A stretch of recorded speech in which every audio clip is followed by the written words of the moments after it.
Hello there again. I get video requests from investigative reporters, fans, and other folks, and in some of the history I have encountered. This look okay. Hi, my name is John. How do you like me so far? Oh, video requests. Okay, I guess this is okay.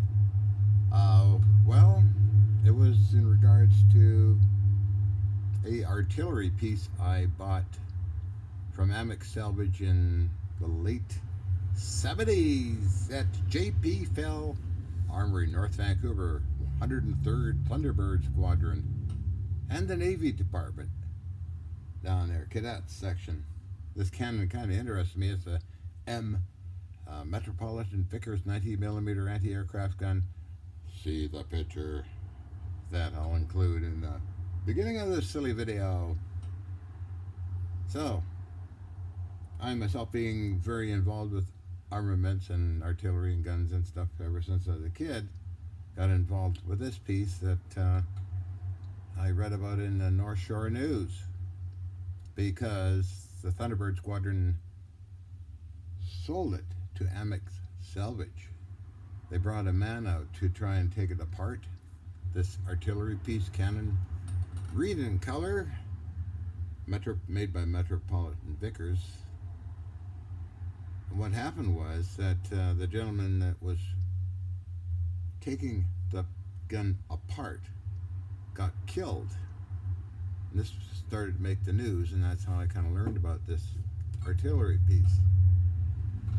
And made a lot of news, actually. What happened was that he was torching off a retainer pin in the bogey section of the cannon on the right hand side. About the retainer piece that held the spring back was over about 13 inches in diameter, 2 inches thick on a retaining pin, which was roughly just under 3 inches thick, tapering down to 2 inches thick, going into other mechanics in the cannon. And when he was torching this piece, he cut 2/3 of the way through and had to adjust something with his torches, and he moved around in front of this piece that was sticking up at an angle like so.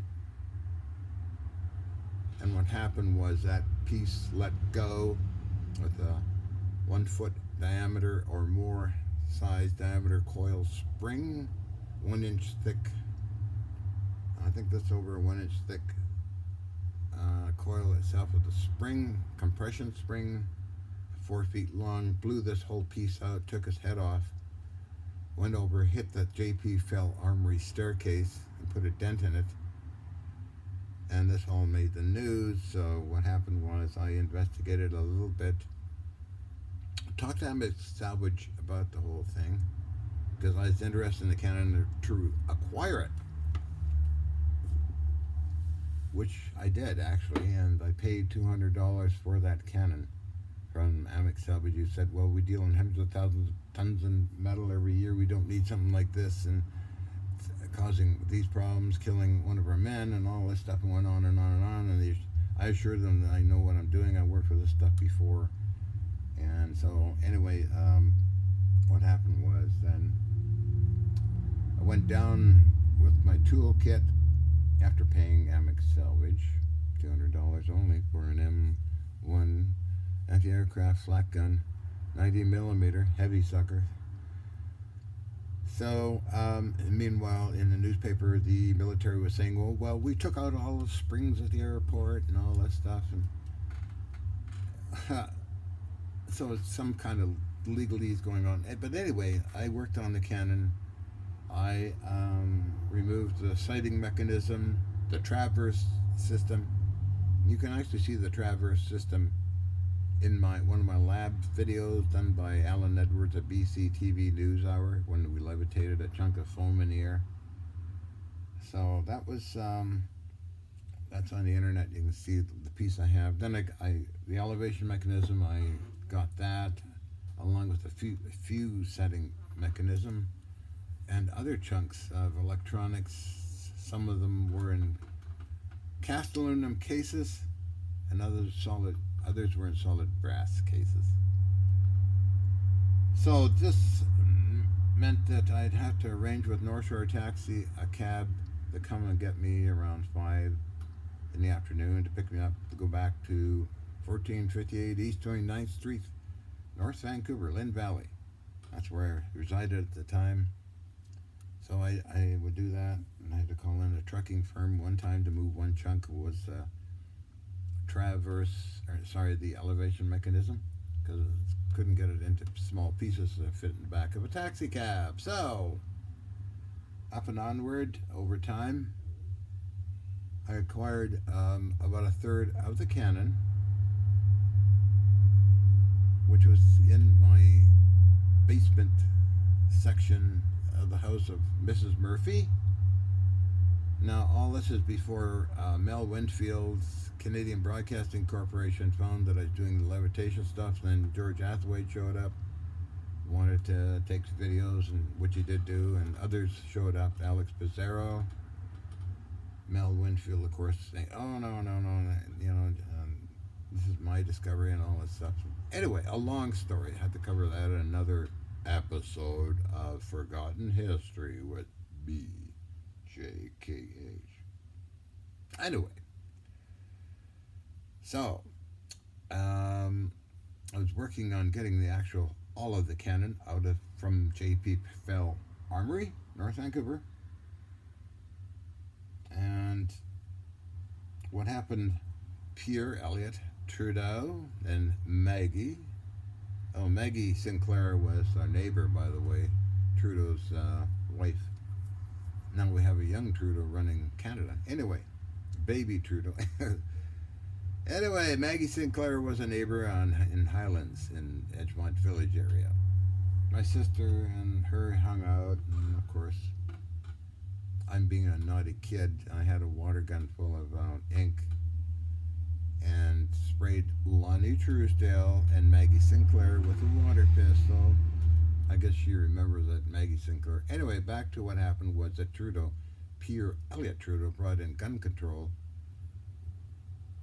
legislation, and I was one of 13 on the hit list of gun control. So they RCMP came down, took my 50 caliber Browning and all my machine guns and all this stuff. It was covered with the news media. This is going to be another topic, by the way, because it's very lengthy in detail.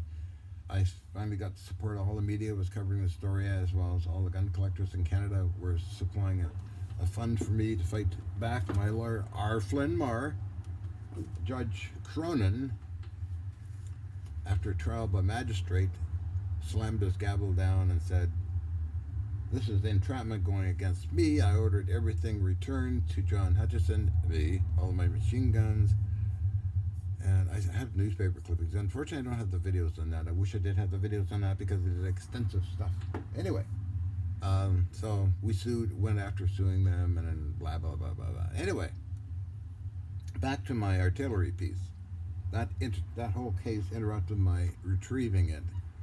And by that time, of course, the cannon went missing from J.P. Fell Armoury, and some of my gun collector buddies thinks they know who might have it. So, the reason for putting together this funny little video by request by a journalist is that somebody can go in the archives of the news, as well as North Shore News, and find the story on J.P. Fell Armoury, man killed by artillery piece or cannon, J.P. Fell Armoury. That was, I believe, 76, 77 time frame. And it's intriguing to find this old lost history. For me, it was a lot of fun working with the cannon. I felt very sorry for the man that got killed, of course. And kind of a gruesome thing, and it's just one of those things that accidents do happen. And in my later adventures with the Artificial Reef Society of British Columbia, Canada, taking apart warships, I was very careful with springs as I took apart the 3-inch 50 caliber dual mounted cannons, as well as the 50-70s on the front of the ship, water cooled 3-inch dual mounted cannons. I took apart on each ship these things. I worked on 4 warships: HMCS Columbia, HMCS Mackenzie, HMCS Yukon, HMCS Saskatchewan. Each ship was a year-long project. I took a lot of videos. Some of them are on the internet, and enjoy them. Do find them. Successfully took everything, loaded my apartment many times with stuff. My responsibility was all the electronics on the ship, all the countermeasure stuff on the ships, all the artillery and cannons and stuff like that on the ships. And I'd help out in engineering and a few other places too. You might enjoy my videos on that. Luckily, because I took them myself. There was one, TLC TV took a video of me on the ships. It's called Strange Science, Science Frontiers. Has Colonel John Alexander in it. You might want to see that. Look it up and post it on the internet. It was an awesome TLC TV show. Anyway, that's some of the info on the missing 19mm Metropolitan Vickers anti-aircraft cannon from J.P. Fell Armoury, North Vancouver. That's one video request. I think I'm done it. How many minutes here? We're having fun today. 11. Okay, now on to number 2. Another request, believe it or not. I do them for anything. Any topic you want. Okay.